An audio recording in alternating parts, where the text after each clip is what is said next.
Tasavvur qiling, kecha ishda taxometrda qildingiz. Bugun uni Genesisda davom ettirishingiz kerak. Bunda sizga Genesisning lokalizatsiya funksiyasi kerak bo'ladi. Hozir uni test qilib ko'ramiz. Qani ketdik. Demak, bizda kechagi syomkadan 4 ta o'zgarmas nuqta bor deb tasavvur qilaylik. Bu 4 ta o'zgarmas nuqtani biz kontrollerga import qilib olganmiz. Genesis usulovka qilganmiz va aynan o'sha 4 ta tochkani Genesisning usulovniy koordinatasida syomka qilganmiz.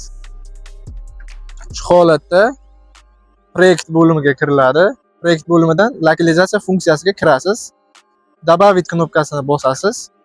Imyaga, aytaylik bu reper 1.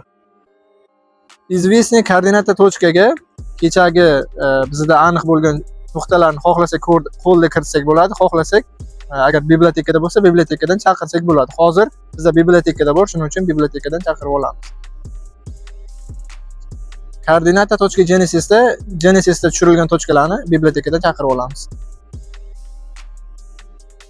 Подтвердить bosamiz. Yana добавить.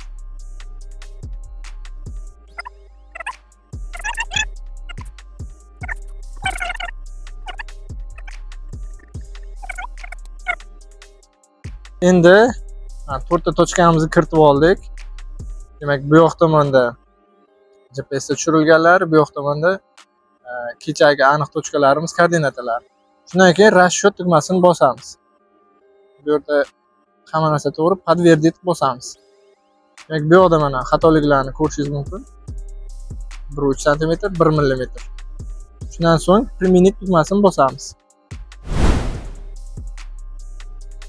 Mana endi lokalizatsiya qilganimizni tekshirish uchun kontrolni tochkamiz bor. Hozir kontrolni tochkamizdan taxometrda va Genesisda koordinata olib ko'ramiz va ularni solishtirib ko'ramiz.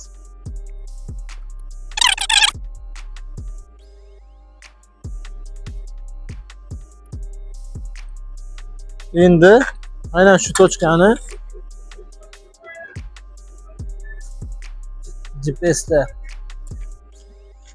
GPSda syomka qilamiz va koordinatalarni solishtirib ko'ramiz. Demak, syomkaga o'tamiz, so'ngra tochka bo'limiga kiramiz.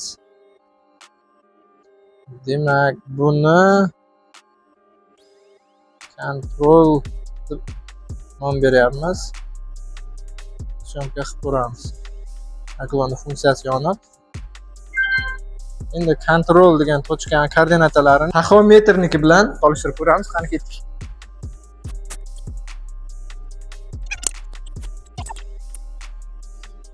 Mana hozir taxometrdagi va GPSdagi demak 994.663 668 5 mm.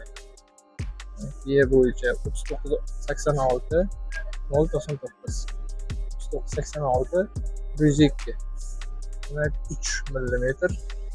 Balandlik bo'yicha 299 835 unda 299 836 1 mm farq bilan lokalizatsiya qildik.